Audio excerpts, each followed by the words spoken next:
And welcome, folks, to the latest Successgineering Your Life Blab show. It's January 22nd, and my guest here is Wayne Lee, who's an old buddy of mine from, well, not so old buddy, You can say from that. from the Canadian Association of Professional Speakers. Now, Wayne, it's interesting. His day job, if you will, is a little bit different in that he is a stage hypnotist. But the cool thing about Wayne is that he also, like me, has spent many years exploring what is the science of how we make things work in our life. And the cool thing that I really like is that when Wayne does his show, he always ends it with some subliminal sort of commands, if you will, for people to strive and do, work and be able to achieve a little more than they thought they could, which I think is a really nice touch when, because there's a lot of stage hypnotists who just do the show and they go and they walk off, but you give people a nice little gift. And Anita's just saying she's a hypno-skeptic. I don't believe she can be hypnotized. She doesn't believe. We'll have to get Anita out to one of the shows. Absolutely. Wayne does come out here. So Wayne, what I'd like to ask you, and actually, should we start with that? Anita, do you want to come in and do you want to talk about that, Wayne, about her being a hypno-skeptic and oh, for sure. Anita, yeah, why don't you call in if you're able to? Yeah. So we'll just wait for Anita to come on in. Is that how it works? Call in. Because I totally understand that, and I mean I've learned hypnosis years ago for my coaching work, and I'm very clear, and what all it is. It's not anything like Hollywood makes out to be. It's just we're always in trance. When we're driving, we're in trance. When we're watching TV, we're in trance. It's just a different state of consciousness, right? Yeah, exactly, and I can add to that, Ravi, in regards to shedding some light. I mean, one of my big passions to entertain, educate, so people become empowered. So the educational process about hypnosis is more about telling people what it's not, so they understand what it is. And but Anita, can you see me right now? I can. Okay, so you may feel a little sleepy just by looking at it. Yeah, that happens to me too, but that's got nothing to do with hypnosis. I'm the only speaker that can put his audience to sleep and get paid big bucks for it. So to address the hypnosis thing is that most people think it's something that's not. So they think they're going to black out. They're not going to know what they're doing up on stage, and they're completely under somebody else's control. The fact of the matter is that, I know this from personal experience, not just doing thousands of shows, because I went up on stage when I wanted to get hypnotized. The first 4 times I'm expecting to black out, not know what's going on, but it was the opposite, because the 5th time I went up, I just allowed myself to relax, accept suggestions, and then I had this desire to follow the suggestions. And after that show, I said to myself, was that hypnosis? Because if so, then most of what people think hypnosis is doesn't exist. So then the premise is, okay, if that's a hypnosis in terms of a suggestion that is being accepted, whether you think that you're a great dancer or a Hollywood star or a musician, then that is very powerful in what we're doing every day in terms of the suggestions, our self-talk every day, all day long. So I have a little quote, and I posted it the other day, and it goes like this, is that we're hypnotizing ourselves every day to either fail or succeed. So I actually agree with you, Anita, that hypnosis really doesn't exist in what people think it is. So being a skeptic is a really good thing, and I'll give you another way to kind of bridge it in society is advertisers spend millions and billions of dollars on advertising, whether the platforms have changed, whether it's a different form, but it's still advertising stuff. They wouldn't be spending that millions and billions on advertising if it didn't work. They show a message with images, with text, with creating an emotion. People see that. They then create an association. And it's not necessarily the product that they're buying, but it's the feeling that they get from buying that or using that product. And that's what hypnosis is every day we are creating feelings within us, good, bad, to either drive us forward or to stop us or move us backwards. So that's why I'm very passionate not only to use it on stage as a entertainment form to get people to laugh, which is the best medicine in life, to laugh, but then to break that down and show people how what I'm doing on stage is the same thing that people are doing every day, but a lot of times those negative suggestions are being implanted so they stop themselves. So that's the essence of hypnosis, that it really doesn't exist in what people think it is, and it's really just accepting a suggestion into your mind and then acting upon it as if it is real. When people are in a habitual pattern or state, they don't have to think about it anymore, and that is what they call the subconscious, holding a belief that then becomes a behavior. You don't have to think about it, and you just do it, which is an amazing mechanism if you think about our habits and how they work. We're knee-jerk, we're autopilot. The challenge with that is that most people knee-jerk reactions or their autopilot reactions are negative. The good thing, the solution, is that we can reprogram ourselves to build better habits to then create better results. Plain and simple. You having trouble with audio, Anita? Oh, I can't hear you. Now we can't hear Anita. On the count of 3, we will hear Anita. 1, 2, 3. Well, a question I have, and maybe while you're sorting that out, Anita, you can just nod if you do this. Have you ever been in love? Fallen in love, like totally crazy, and then suddenly had to go...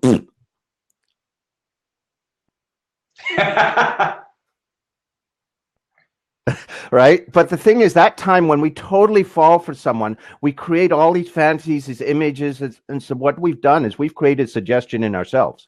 We've hypnotized ourselves into believing that reality exists. And then all of a sudden that person isn't where we are. And we go, oh. Does that make sense, Wayne? Oh, it does. Yeah. I mean, we're through our perspectives and our perceptions, it shapes everything that we do in life. And that is something that most people they think it's a set way in regards to that's their reality. But through suggestion, it alters our perceptions, and then it alters our reality in regards to how we see things. And that's why attitude and perspective, all those words are meaning the same thing in regards to how we see things in life. And that can be changed through altering our suggestions, altering how we talk to ourselves. It's, numerous examples throughout the day in terms of people getting angry at other people falling in love, people getting up in the morning. What's their patterns about getting up in the morning? Some people are vibrant and they love life and they're following their heart. Not Anita. Yeah, and that's, you know what, Anita? That is a prime spot through awareness of knowing what you don't want. And then to say, what do I want? And you start to focus on that, giving yourself suggestions, and that's when the habits start to change. That's when there's progress. I mean, a lot of times people, and I'll be right up front, is a lot of times people look at hypnosis as a quick fix. And it is not a magic pill per se. The magic's already within us. We have the pill. We are that pill. But so many people are giving it away because they're looking for other people to do it for them, or they're blaming, they're complaining. And there's no real quick fix. There's no get-rich-quick schemes. It is about the journey. It's about the process. It never ends. So it's always about progress and improvement. And so when people get that and they really own their life and everything in it, then they can change it. So if somebody is in a dead-end job and they're not loving what they're doing, then it's good on you. Good on whoever that is, because it's a wake-up to say, this is not what I should be doing. And the only person that can change that is not me, not Ravi, but yourself. It's if you're going through that experience. So the cold hard truth sometimes is people to look themselves in the mirror and say, I am the master hypnotist in my own life. And they need to take ownership and realize how powerful their thoughts are and how powerful their language and their words and their self-talk really is, because it's gotten them the results of where they're at. And the good news is that they can change that if they want to. Yeah. Do we have any sound yet, Anita, or are you still? Okay. Yeah, I don't hear Anita. Okay. Oh, no worries. Well, anyway, Anita and I are in touch. So when Wayne is back in town, I'll let you know. And Anita, can you hear me? You can hear me? because I guarantee you the one thing that's different about my show is that everybody gets their clothes back at the end of the show. Now you want to come up for sure, huh? Yeah. So, Wayne, just to go a bit deeper, if we're talking about, I want to skew this now, which you already did to success, the issues around successgineering your life. If I want to skew this now to how we create that, how we reprogram ourselves, for someone who's a lay person, what are some things that you think are ways of applying some very powerful hypnotic principles to do that reprogramming? What are ways to do that? Because just open it up. Sure. Well, I'll teach it real quick. And just to let you know too, Ravi, I got about 15 minutes and then I got to shoot out and get the kid. And, so just want to make sure that I give you everything in this time period here. I call it the GPS, or set your GPS, because everybody can relate to a tracking system. And the GPS stands for Great Programmable Subconscious, where everything's held, always letting you know that you're on or off course because of how you feel. Your feeling is the greatest indicator, your greatest voice in regards to whether you're on or off course. So I say that to set what I'm about to say up, because it's knowing how important how you feel is. When you feel good, you're more vibrant, you're more energized, you perform better, and you're attracting more of what you want based on the law of attraction, as we know. When you're negative, it's saying you're not in harmony, or you're not aligned with your true power, your source, God force, whatever you want to call that, whatever terminology. And when you are completely aligned, magic, that's what happens. You feel great and you're going forward. So 3 steps that I teach people to tap into that, and it's also represented with GPS. So 1, 2, 3, the GPS is goal setting. I don't care if people are setting goals detailed and they're doing timelines. I tell them, write your goals down. Whatever comes to mind, just write them down. I think people are bombarded with so many techniques on goal setting, or what to do, what not to do. Decide what you want and write it down. One of my mentors, Jim Rohn, who I'd studied for years, said, decide what you want and write it down. And I thought that was the greatest piece of advice. Just said it like that. Just like that. Decide what you want and write it down. And it's like, bam. And if you talk to any successful people, and if they're not writing their goals down, I would be shocked. I would be surprised. Yeah. So the first thing, so people don't get bombarded, is take a sheet of paper out and do this right now. Do this when you listen to it, and start writing everything you want for over the next year, 2 years, 3 years. Your heart's content. Don't censor anything, because the censoring is that critical mind that says, I can't have that, or I shouldn't have it. Get rid of that. The next thing, and the next thing that you do, is pick one of the things out there that you just absolutely want, more than life itself, in terms of that's just what you want, and you start to do what I call the P in GPS, pretending. Pretending is visualizing as if you've achieved it, and it's not just, I've got it, it's feeling as though, it's making believe. And you do that for 10 minutes a day for the next month, and I guarantee you're going to see people, places, things, events, opportunities show up as if by magic because you've done that exercise. How do I know it? Because I've lived it, and I see and study the best people in success doing it and telling their stories, whether they call it visualization, where they call it creative visualization, guided imagery. It all boils down to you see it, you feel it, you believe it. That's it. So you do that for 10 minutes a day. The hypnosis part that I do, the kind of unique part that I do, is when they are in that state of emotional intensity where they feel so amazing, like so successful, I get them to think of a color and put their hand to their heart. That does 2 things. It creates an anchor to always get back to feeling and feel good so they can perform better. Because we've all had bad days. It's not the bad days that counts, how you deal with them. We've heard that many times. So one of the things that is the last part of it is the formula, is the S is stress management, or state management, how you feel in any given moment.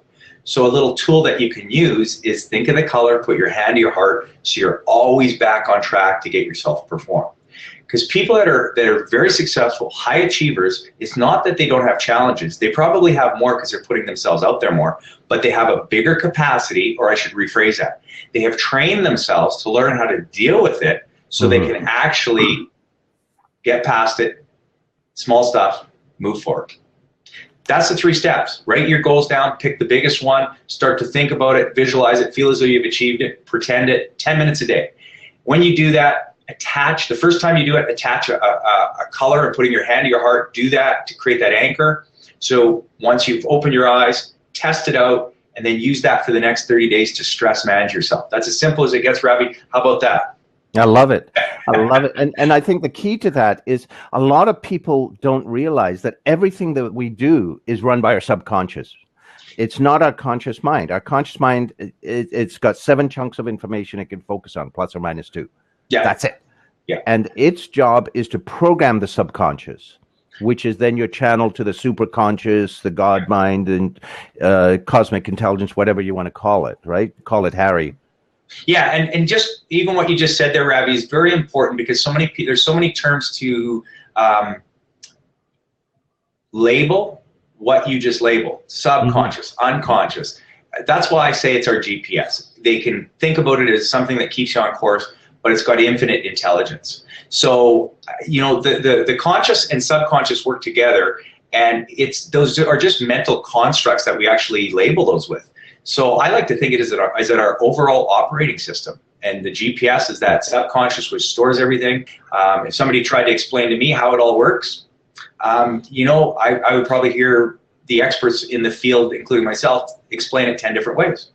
So I say, you know, they work together in harmony, and it's a blessing that we have this operating system that allows us to store habits, to store beliefs, so then we can run on autopilot. Because if not, you're right, we'd be like all over the map trying to think about it. So it's storing, doing, reprogramming, thinking, because we need that critical mind to decide what's good, what's bad, what's right, what's wrong. It's that awareness. And then when we realize that we may be having some faulty things in our operating system in terms of those beliefs, we can change those, picking better thoughts to feel better, to reprogram that GPS. Because it's you know, a natural ability that we've been given is this amazing thing that we call the mind, the GPS, whatever you want to call it. It's just being able to use it. Well, okay. There's one other question that I think I'd like to get in, because I know we're running on time here. But one question, and if anyone's got questions, you can call in. We might have a chance for one here. But one question I have is, for you, what has been the big? I mean, there's a lot of these principles, right, that we've got that we understand how to use.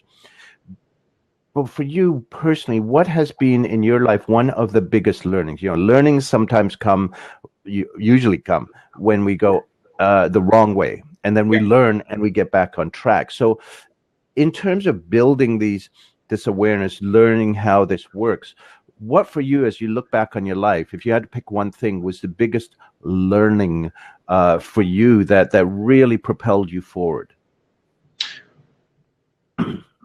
Well, I'll go way back into when I was involved in the sport of wrestling, amateur wrestling. And for me, for whatever reason, I still don't know exactly why I ended up loving this sport. It could have been the feeling of accomplishment, the feeling of association with people, because I felt this sense of passion that I had when I wrestled that I absolutely loved. And when I wrestled, I was successful and I set goals, and I learned along the way fairly early in the sport is that I would visualize, I had goals. So I wasn't the greatest athlete, but I realized how powerful that was. And it got me to win a number of national championships. But as soon as I got to the Olympic level or making the Olympic team, I had a thought that I had going in my head that kept going like, that's the Olympian. I probably can't beat him. That thought was one of the biggest pivotal moments in terms of my career. It ended. I never did make the Olympics. I never went to that level. And I look back and it was just like, wow, like I reflected upon, it was all that programming that was going through my mind. So that was a big part. And I really made a commitment to myself that whatever I did later on in life, I'd have to have the same passion for what I did in wrestling. And I learned about that negative programming, because the same thing that got me to the place of winning those national championships, that same mechanism of negative programming was what stopped me. And so I just vowed to keep priming the programming. And, a big learning lesson too, Ravi, is as I explained, I won't go into great detail, but a big challenge in business here for me over the last couple of weeks in regards to what happened. And it's like, wow, okay, well, why did that happen? I could go all the reasons of why, but it's like, how do I deal with it? What did I learn, and move on? So again, program is not about not the bad things happen to you. It's about learning how to deal with it, learning what you've learned to move on to even what I call stand more in your power. Well, and I think that's a huge thing, because people think, okay, all this stuff about creating your reality is wonderful when it's there, but what about when it doesn't happen and the caca happens? And that's I think the greatest learnings are when the caca absolutely happens. Yeah. So embrace it all. Well, it's not just embrace it all, but I think the reason people don't embrace it is that people don't embrace the caca when it happens, is that we've got this baggage in our society about guilt and blame and, oh, I screwed up. And it's not about blaming or guilt. It's about being responsible, taking responsibility. And if you're responsible without that emotional stuff, you then can change the results and then learn from it, as you said. But people are so programmed to go into guilt and blame. I don't think they're comfortable, a lot of people, diving into their caca and owning it. I totally agree. I think that's a very prevalent issue, obviously, in life, and it's a learning experience. So I'm grateful that people go through that, because that's a learning experience to get beyond it. Because it's the contrast through that gets them to the other end of taking absolute responsibility. And if for anything to change, I think that's the cornerstone of personal development is personal responsibility. In my life, I will say that the biggest thing in my life, and I think a lot of people can relate to this, but I can only talk from my own experience, is people pleasing. Yeah. Yeah, I know that my journey has been about people pleasing and stopping the people pleasing. Serving others is not people pleasing. Serving others is about living from a place of selfishness, where you absolutely love what you do, you love who you are, you love your passion, you follow it, and you'll be serving more people than you would ever do people pleasing. Because what people pleasing is just looking for self-approval. Yeah. Well, I think that's a whole. We can go on stage, and you can tell I'm passionate about this, because that's my journey. And when you go on stage, you're like, yes, did I? Yeah. It's like, no, stand, plant, be in your power, and express your message. And be true to yourself. Be absolutely authentic. Be true. Be vulnerable, and that's key. I mean, that's how I'll leave off, because people pleasing is definitely a challenge for most people in terms of they're wanting to say yes, they wanted to please, and we hear this message through life is yes, say yes, yes. No, I think my theme is knowing where to say no this year, because yeah, people will not guard their time. They will not be selfish. And for some people who are like, well, that's not how it should be. Well, it's the past programming that usually seeps in, that people are brought up a certain way, and that's what's affecting them now.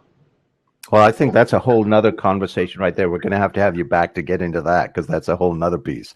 Wow. So, folks, thank you all for coming in. You can, those of you who came in a bit later, you can check out the replay at the same link.